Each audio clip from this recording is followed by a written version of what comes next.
ताल्लुक है, कहाँ स्टेप डाउन करना है, ये क्या करना है, ये मीडिया में नहीं होती बातें। ये बातें उमर साहब अकेले फैसला नहीं कर सकते, ये पार्टी का फैसला होगा और कायदे सानी डॉक्टर फारूक अब्दुल्ला साहब जो पार्टी के प्रेसिडेंट हैं उनकी क़यादत में ही फैसला हो सकेगा।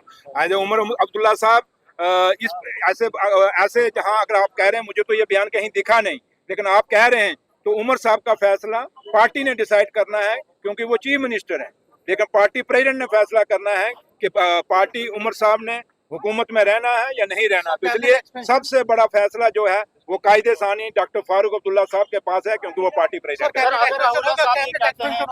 ये पार्टी प्रेसिडेंट और उनको पता होगा। और सबसे बड़ी बात ये प्रोवोकेटिव ऑनरेबल चीफ मिनिस्टर साहब का है, ये वो अपनी नाराजगी पेश करते हैं कि ऐसे ही है कि हर असेंबली के अंदर अलग अलग जब भी जिस मर्जी पार्टी की सरकार बने, चाहे वो बीजेपी की बने, कांग्रेस की बने, पीडीपी की बने, आज हमारी है, तो इसलिए वो नाराजगियां चलती हैं और परिवार में होती हैं, तो वो नाराजगियां चलती हैं। अब आपके घर में भाई अगर आपसे लड़ेगा तो क्या घर को छोड़ के भाग जाओगे क्या? तो इसलिए छोड़िए इन बातों को, ये चलता था।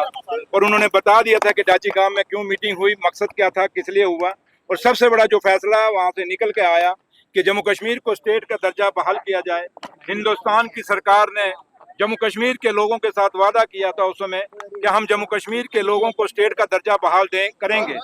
तो वो आज 1.5 साल हो गया, 1.25 साल होने लगे सरकार बने हुए। इलेक्शनों के बाद अभी तक वो स्टेट का दर्जा हमारा बहाल नहीं किया गया, क्योंकि स्टेट के दर्जा ना बहाल होने के घर में कारण आज घर घर में बच्चा बेरोजगार है, लोगों के डेवलपमेंट के इशू रुके हैं, पानी और बिजली की प्रॉब्लम्स हैं, जो बेसिक जरूरतें हैं लोगों की हैं।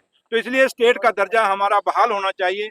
उसके लिए सबसे बड़ा जो फैसला डाची गांव से जो निकल के आया वो यही है कि हम अगर हमें हिंदुस्तान की सरकार जम्मू कश्मीर को अपना वादा पूरा नहीं करेगी, स्टेट का दर्जा बहाल नहीं करेगी, तो हमें मजबूरन एक सिंबल ऑफ प्रोटेस्ट हमें वहाँ पे दिल्ली जाएंगे और वहाँ जाके जंतर मंतर पे अपना धरना देंगे और हिंदुस्तान को बताएंगे कि जम्मू कश्मीर के साथ जो हिंदुस्तान की सरकार ने हमें वादा किया था वो वादा पूरा नहीं कर रहे।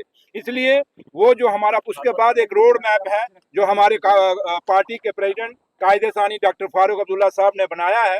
और पहला हमारा जो उस रोड मैप का जो पहला हमारा हिस्सा है वो यही है कि हम दिल्ली जाके ऑल लेजिस्लेटर्स, और उसमें हम ये पार्टी ने यही फैसला किया है कि हम सारी अपोजिशन पार्टियों को अपील करेंगे, इंक्लूडिंग जम्मू कश्मीर की जो बीजेपी है उसको भी हम अपील करेंगे कि जब हम वहाँ जंतर मंतर पे धरने पे बैठेंगे, ये भी आके, क्योंकि अगर ये सच्चे सही मायने में जम्मू कश्मीर के लोगों के रहनुमा हैं और हमदर्द हैं, तो ये आके उस धरने में बैठेंगे। अगर नहीं बैठेंगे तो समझ लीजिए कि हाथी के दांत खाने के कुछ और दिखाने के कुछ और। ये फैसला जंतर मंतर पे होगा कि जम्मू कश्मीर का कौन कौन सी पार्टी जो है जो जम्मू कश्मीर के बेरोजगार बच्चों का हक में है और जम्मू कश्मीर के बेरोजगार बच्चों को रोजगार देना चाहती है।